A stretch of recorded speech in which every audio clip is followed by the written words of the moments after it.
네, 안녕하세요. 매일 아침 빠르게 만나는 미국 주식과 테슬라 소식 트라운 TV입니다. 자, 테슬라가 어제 장 마감 이후에 실적을 발표했고 금일장 장 초반에 크게 빠지다가 오늘 기어코 상승으로 마감을 했습니다. 제가 어제 방송 분석에서도 실적이 괜찮다라고 말씀을 드렸는데요. 벌써 많은 사람들이 알아챈 걸까요? 어쨌든 앞으로의 행보가 더 기대되어지는 테슬라입니다.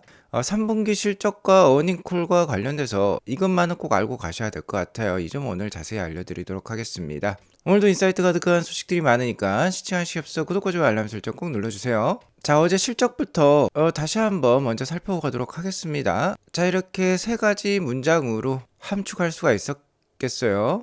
사상 최대 매출 달성, 사상 최대 잉여 현금 흐름 달성. 하지만 영업비용이 아쉬웠다라고 보면 되겠습니다. 자, 하지만 영업비용이라는 건 변동비라고 볼 수 있겠어요. 테슬라가 줄이려면 얼마든지 줄일 수 있는데 현재는 AI 옵티머스와 관련된 투자가 많이 들어가고 있기 때문에 많이 발생할 수밖에 없는 상황이다라고 말씀을 드렸죠. 어쨌든 기업의 본 체력은 역시나 얼마나 많은 현금 흐름을 만들어내냐인데 현금 흐름 측면에서는 경쟁사가 따라올래야 따라올 수가 없는 상황입니다. 자, 그렇기 때문에 어제 애프터장에서 주가가 빠지더라도 테슬라 실적 괜찮았다라고 말씀을 드렸죠. 자, 금일 이렇게 장대 양봉을 만들어냈어요. 물론 장중 413불까지도 떨어지기도 했습니다. 하지만 어제 방송에서처럼 테슬라 실적을 자세히 뜯어보면은 괜찮았다라고 말씀을 드렸고 이 점을 시장이 빨리 눈치챈 것 같아요. 이렇게 장대 양봉을 만들어내면서 오늘 2.28%나 상승한 448불, 450불 때까지 올랐어요. 그러니까 410불 때까지 떨어졌다가 한 40불 정도 만회를 했다라고 보시면 되겠습니다. 오늘 주가 변동폭이 거의 10%에 다다랐어요. 자, 이와 관련된 소식을 아트라운 TV는 가장 먼저 알려드렸죠. 어제 실적이 발표가 되자마자 바로 이렇게 유튜브 커뮤니티 알람을 드렸습니다. 아트라운 TV 알람 설정 꼭 해두시기 바라겠고요. 사상 최대 매출액과 현금 흐름이라고 말씀을 드렸는데 자, 이를 추이로 살펴보면 이런 모습입니다. 매년 3분기에 매출액을 비교를 해보면 테슬라가 정말 끝없이 성장하고 있다라는 점을 알 수 있는데요. 거의 10년 전에 비해서 28배라는 매출액 상승을 보여주고 있습니다. 물론 최근 성장률이 떨어지긴 했습니다만 계속해서 꾸역꾸역 쉬지 않고 성장을 하고 있으니까 장기 투자가 가능한 종목이라고 볼 수 있겠죠. 자, 그리고 현금 흐름이라는 건 들쑥날쑥합니다. 그런데 올해 1분기와 2분기와 비교를 해보면 완전히 턴어라운드한 모습이죠. 올타임 하이를 기록했는데 올해 전분기 대비 거의 40배 수준으로 잉여 현금 흐름이 증가를 했어요. 자, 이 말인즉슨 테슬라의 에너지라든지 AI 즉 의 서비스 부분의 현금 흐름이 좋아지고 있다라는 뜻이 되겠습니다. 정말 괄목할 만한 성장이 현금 흐름에서도 나오고 있어요. 자, 테슬라 매출액을 부문별로 구별을 해보면 이러한 모습입니다. 서비스는 빨간색 부분인데 슈퍼차저와 로보택시 매출액이 여기에 들어간다라고 보시면 되겠어요. 자, 에너지는 ESS 메가팩이 이 대부분이 매출액이라고 보면 되겠죠. 주황색이 되겠습니다. 자, 오토모티브는 전기차 판매예요. 녹색이에요. 자, 올해 1, 2, 3분기 계속해서 이렇게 증가하는 모습이 나오고 있고 자, 이렇게 불기둥을 만들어냈죠. 역대 최대 매출액을 달성을 했습니다. 전분기 대비로는 전체 매출액이 24.9% 증가, 전년 동기 대비로는 11.6% 증가를 했습니다. 특히 이 자동차도 자동차지만 에너지와 서비스 부분의 매출액 증가가 컸어요. 자, 이를 도표로 살펴보면 에너지는 전년 동기 대비 무려 44%나 증가를 했습니다. 서비스와 그 외 실적 역시 25% 전년 동기 대비 성장을 했어요. 전기차 부분이 6% 성장하는 동안 에너지와 서비스 부분의 매출액 성장이 굉장히 컸죠. 상대적으로 전기차 부분의 매출액 증가가 줄어들었던 이유는 작았던 이유는 전기차 가격 인하가 지속해서 진행이 되어 왔기 때문이라 볼 수 있습니다. 어쨌든 이번 실적 발표에서 긍정적인 부분은 에너지와 서비스 부분의 실적이 대폭 증가하고 있다는 것이 되겠고요. 자, 이러한 경향은 갈수록 커질 거예요. 테슬라의 로보택시라든지 옵티머스라든지 구동 모델을 기반으로 할 것이고 로보택시는 역시나 서비스 부분에 들어가겠죠. 다만 부정적인 부분이었던 것은 영업이익 하락이었어요. 영업이익이 전년 동기 대비 40% 하락을 보여주었는데 자, 이 점 때문에 애프터장 주가가 하락을 했다라고 보면 되겠습니다. 하지만 이 점은 누구나 알고 있었던 점이에요. 테슬라가 현재 피지컬 AI와 옵티머스로 대변이 되는 이 로보틱스 분야에서 리더라는 것은 그 누구도 잘 알고 있습니다. 있습니다. 그렇기 때문에 연구 개발비가 많이 들어갈 수밖에 없어요. 전년 동기 대비 57%나 상승한 연구 개발비와 기타 관련된 비용 때문에 영업이익이 전년 동기 대비 줄어들었습니다. 하지만 이는 어디까지나 미래 큰 성장을 위한 도움닫기라고 볼 수 있겠죠. 다행스러운 점은 테슬라가 이렇게 AI에 집중 투자를 하고 있음에도 불구하고 마진율을 잘 유지하고 있다는 점이 되겠어요. 일단 눈여겨볼 점은 이 에너지 부분의 마진율이 계속해서 이렇게 올라가고 있습니다. 이 주황색인데요. 그로스 마진율이 무려 31%에 다다랐습니다. 계속해서 성장을 하고 있다는 건, 상승을 하고 있다는 건 그만큼 수요가 크다라는 뜻이 되겠죠. 공급보다 수요가 크다라는 뜻이 되겠어요. 그리고 테슬라는 메가팩토리 상하이 공장도 돌리고 있고 내년부터는 텍사스 휴스턴 메가팩 공장도 돌아간다라고 했습니다. 그러니까 고무적인 마진율이라고 볼 수 있겠고요. 서비스도 마찬가지예요. 계속해서 이 빨간색 선인데 계속 올라가고 있습니다. 10.5%의 그로스 마진율을 보여주고 있어요. 다만 아쉬운 거는 역시나 오토모티브 전기차 부분의 그로스 마진율이 17%대에 머물러 있습니다. 이는 어디까지나 테슬라 전략의 일환이라고 보시면 되겠어요. 전기차의 마진율은 어느 정도 포기를 했지만 중요한 점은 이렇게 전기차를 보급을 시켜서 향후 FSD와 자율주행으로 이 서비스의 마진율을 대폭 성장시켜서 계속해서 기업을 성장을 시키겠다라는 뜻이 되겠죠. 테슬라 현 주소를 딱 하나의 장표로만 봐야 한다라고 하면 이 장표가 되겠습니다. 바로 테슬라의 현금 흐름 장표가 되겠어요. 전체 이 긴 막대는 테슬라가 보유하고 있는 전체 현금이 되겠습니다. 매 분기 쉬지 않고 곳간에 돈이 쌓이고 있어요. 현재 현금 및 현금성 자산이 41.6빌리언에 달합니다. 우리 돈 57조 원 정도의 현금을 보유하고 있는 테슬라인데요. 당연히 대부분 은행에 많이 들어가 있겠죠. 그렇기 때문에 테슬라가 매 분기 받고 있는 이자가 계속해서 이렇게 증가하고 있습니다. 빨간색 선이에요.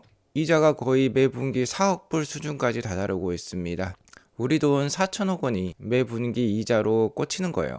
아무튼 이번에도 프리 캐시플로우 이기어 현금 흐름이 4빌리언 증가하면서 쉬지 않고 현금이 쌓이고 있습니다. 굉장히 고무적인 부분이라 볼 수 있겠죠. AI 기술은 계속해서 조 단위의 투자가 이루어지면서 발전시키고 있는데 그럼에도 불구하고 현금은 이렇게 계속 쌓이고 있다라는 점이 되겠습니다. 자, 이러한 이겨 현금 흐름은 경쟁사와 큰 갭을 보이고 있는 부분이에요. 여기 보면 테슬라의 주요 경쟁 업체들, 전기차 스타트업뿐만 아니라 포드와 같은 레거시 기업들도 있는데요. 샤오퐁도 있고 루시드 리비안도 있어요. 자, 전기차 판매를 통해서 그 어떠한 기업도 플러스 현금 흐름을 만들어내지 못하고 있습니다. 대부분 마이너스죠.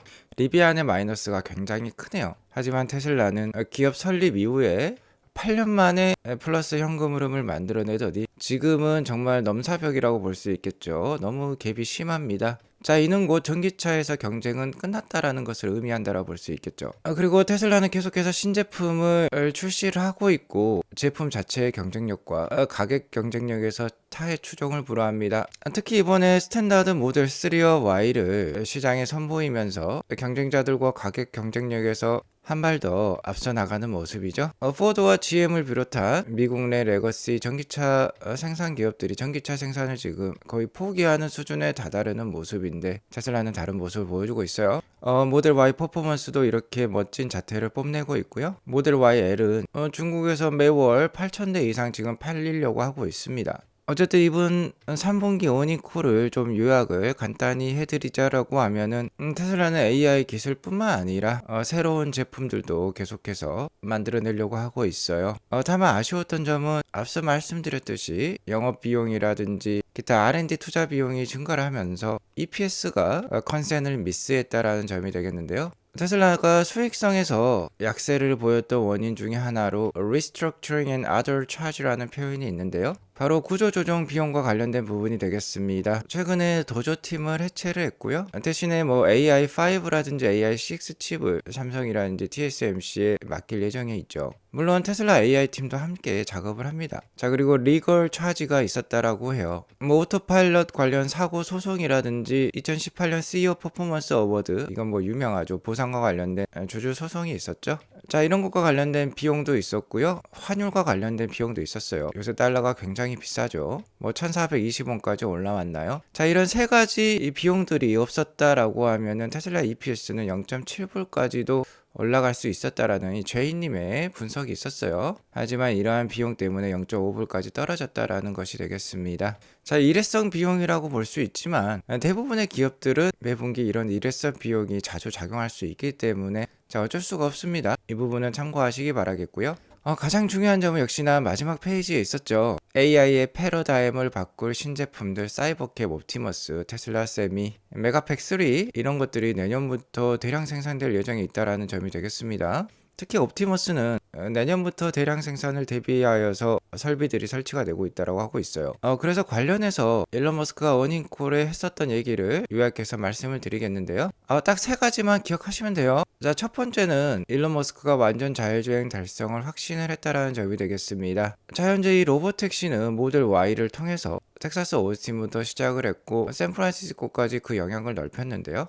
일단 먼저 오스틴에서 안전운전자 동승자를 연내 없앤다라고 했어요. 수개월 이내에 없앤다라고 얘기를 했는데 아마 연말이면 안전운전자 이제 볼 수 없을 것 같습니다. 테슬라가 로보택시를 발표를 했지만 주가가 생각보다 크게 오르지 못했던 이유는 이 안전운전자 때문이었는데요. 자, 이제 곧 없앤다라고 합니다. 그리고 인상 깊었던 멘트는 이거였어요. 테슬라의 생산을 최대한 빨리 확대하는데 확신이 있습니다. 전에는 완전 자율주행 달성에 명확한 방향이 정해지기 전까지는 이 생산량을 늘리는데 좀 주저했다라고 해요. 하지만 이제 완전 자율주행 달성을 확신하고 있기 때문에 최대한 빠른 속도로 생산을 확대하는 것이 합리적이라고 생각을 하고 있습니다. 굉장히 고무적인 멘트죠. 완전 자율주행 달성도 확신을 하고 이에 따라서 생산량도 차량 생산량도 기하급수적으로 늘리겠다라고 하니까 테슬라의 마진도 좋아지고 매출도 좋아지는 소리가 들립니다. 자, 어쨌든 이 안전운전자는 오스틴에서 제거가 될 예정에 있지만 다른 지역에는 계속해서 유지가 될 가능성이 높아요. 자, 공들여 만든 탑이 무너질 수 있기 때문입니다. FSD 기술을 갈고 닦아서 완전 자율주행을 달성을 했는데 만에 하나 치명적인 사고라도 하나 발생을 해버린다면 레거시 미디어들이 가만히 있지 않을 것입니다. 물고 뜯겠죠. 그러면 자율주행과 로보택시에 대한 기대감과 분위기가 싸그리 없어진다라고 보면 되겠어요. 나가리가 될 수 있기 때문에 좀 저렴한 표현이지만 나가리라고 표현을 할게요. 그렇기 때문에 테슬라는 엄청나게 안전을 추구하고 주의를 하고 있는 것입니다. 계속해서 이러한 트렌드는 이어질 것 같아. 하지만 일단 어떠한 지역에서라도 안전운전자가 없어지면 굉장히 좋은 소식이 되겠죠. 자, 그리고 옵티머스 버전 3 이번 11월 6일 주총 때 공개가 될 것으로 생각을 했는데 일단은 내년 초가 될 것 같아요. 내년 1분기 공개한다라고 합니다. 일단 공개 이후에는 100만 대 생산 시도를 해보겠다라고 하고 있어요. 실제 리얼월드 AI를 테슬라 자동차를 통해서 개발을 했고 그게 바로 FSD 기술이 되겠고 그게 옵티머스에 적용이 된다라고 합니다. 이미 테슬라 팔로알토 사무실에는 24시간 업무를 하고 있다라고 해요, 옵티머스가. 자, 문제는 현재 공급망이 없습니다. 그도 그럴 것이 인류 최초의 제품이니까 그러겠죠. 그렇기 때문에 테슬라 자체적으로 높은 수준의 수직 통합이 필요하다라고 해요. 자체적으로 많은 부품을 생산할 필요가 있다라고 합니다. 그러니까 쉽지 않은 거예요. 특히 손 개발이 어렵다라고 얘기를 하고 있죠. 우리 인간의 손은 전완근을 통해서 제어가 되는데 왜 인간이 손가락이 5개 있는지 그리고 전완근의 모습을 보면 정말 마스터피스라고 합니다. 그만큼 인간의 손이 흉내내기가 어렵다라는 점이 되겠는데 인간이 할 수 있는 모든 작업을 하려면 그러한 손을 만들어내야 된다라고 일론 머스크는 생각을 하고 있어요. 정교한 손 동작을 통해서 나중에 옵티머스가 의사를 대체해서 정교한 수술까지도 할 필요가 있기 때문에 그렇게 심혈을 기울이는 것 같습니다. 어쨌든 옵티머스 3는 연간 100만 대 생산 목표, 옵티머스 4는 1000만 대, 옵티머스 5는 5천만 대에서 1억 대까지 생산하는 원대한 비전을 갖고 있어요. 역시나 그렇기 때문에 장기 투자가 필요하고요. 전체적으로 테슬라는 차량 생산을 2년 내에 300만 대까지 늘리는 것을 목표로 하고 있습니다. 현재는 220만 대 정도의 캐파를 가지고 있죠. 추가 공장을 고민 중에 있는데 추가되는 대부분의 차량이 사이버캡이 될 것 같아요. 약 100만 대 수준이 넘어갈 수가 있겠죠. 생산 확대에서 가장 중요한 제품이 이 사이버캡 로보택시 전용 제품이고요. 내년 2분기부터 대량 생산에 들어간다라고 합니다. 세미트럭도 네바다의 공장은 완공되어 있죠. 대량 생산을 위한 설비를 설치 중에 있고 내년 하반기부터 대량 생산에 들어간다라고 해요. 자, 이렇게 되면 정말 내년 하반기부터 이제 진정한 테슬라의 급상승, 매출의 급상승이 예고가 되고 있어요. 역시나 그 전까지 테슬라 주식 바지런하게 모아가실 필요가 있을 것 같습니다. 자, 테슬라에 대한 분석은 여기서 마치고요. 금일 미국장 현황 간략히 살펴보고 가도록 하겠습니다. 자, 오늘 테슬라가 잘 상승해서인지 나스닥도 0.85% 상승하면서 마쳤어요. 자, 오늘 러셀 2000도 1.31% 올라가면서 그간 한 1, 2주간 중소형주가 약했는데 강한 모습을 보여주면서 전반적으로 오늘 시장 좋았습니다. 다만 금리라든지 유가는 올라가는 모습이에요. 자, 오늘은 반도체 주식들도 괜찮았고 AI 관련된 기업들 괜찮았어요. 전반적으로 다 좋은 모습이었습니다. 최근 다우지수도 신고가를 만들어내기도 했었죠. 자, 어쨌든 나스닥 차트를 보면 10월 10일에 있었던 트럼프가 중국에 100% 관세를 부과하겠다 이렇게 발언을 하면서 장대 음봉이 만들어졌었는데 그 음봉에 갇혀있는 모습이고 이 음봉을 뚫어내고 신고가를 달성을 해야지 새로운 상승이 시작이 될 건데 역시나 결자해주죠. 트럼프가 만들어낸 음봉을 트럼프만이 깰 수 있습니다. 자, 곧 있으면 에이펙 정상회의가 시작이 되고 미중 정상회담도 있을 예정인데 좋은 소식이 나와서 좀 이를 뚫어냈으면 하는 바람이 있어요. 어쨌든 단기간의 주가 움직임은 트럼프와 시진핑에 달려있다라고 해도 과언이 아닐 텐데요. 어쨌든 연말까지 금리 인하 확률은 두 차례가 될 가능성이 높아 보이긴 합니다. 12월 달까지 금리 인하가 두 차례가 될 가능성이 유지가 되면 나쁘지 않은 연말 주가 우리가 기대해 볼 수 있을 것 같아요. 자, 어쨌든 중요한 점은 전반적인 주가 흐름은 단기적인 주가 흐름은 트럼프와 시진핑에 달렸다. 다만 현재 3분기 실적 시즌이 이어지고 있으니까 빅테크 기업들의 실적은 부차적으로 중요하겠다라고 보시면 되겠습니다. 자, 오늘 이것으로 방송을 마치겠는데요. 자, 최근 아트란TV 멤버십 VIP 클럽은 올해 5번째 매매 수익을 만들어냈어요. 수익 보신 회원님들 모두 축하드리고요. 실적 발표 이후에 테슬라 주가가 413불까지도 떨어졌었죠. 이번 큰 변동성을 위해 이용해서 단기 계좌 또 추매를 단행을 했습니다. 저희 클럽은 테슬라 장기 투자뿐만 아니라 테슬라의 큰 변동성을 이용해서 단기 계좌 매매도 진행을 하고 있습니다. 월 8,990원 점심 한 끼 가격도 아니에요. 월에 딱 8,000원 정도만 투자를 하시면 재밌고 행복한 투자 함께 하실 수 있습니다. 꼭 한번 가입하셔서 많은 도움 받으셨으면 해요. 자, 나가시기 전에 구독과 좋아요 알람 설정 꼭 부탁드리도록 하겠습니다. 행복한 금요일 보내시기 바라겠어요. 오늘도 시청해주셔서 감사합니다.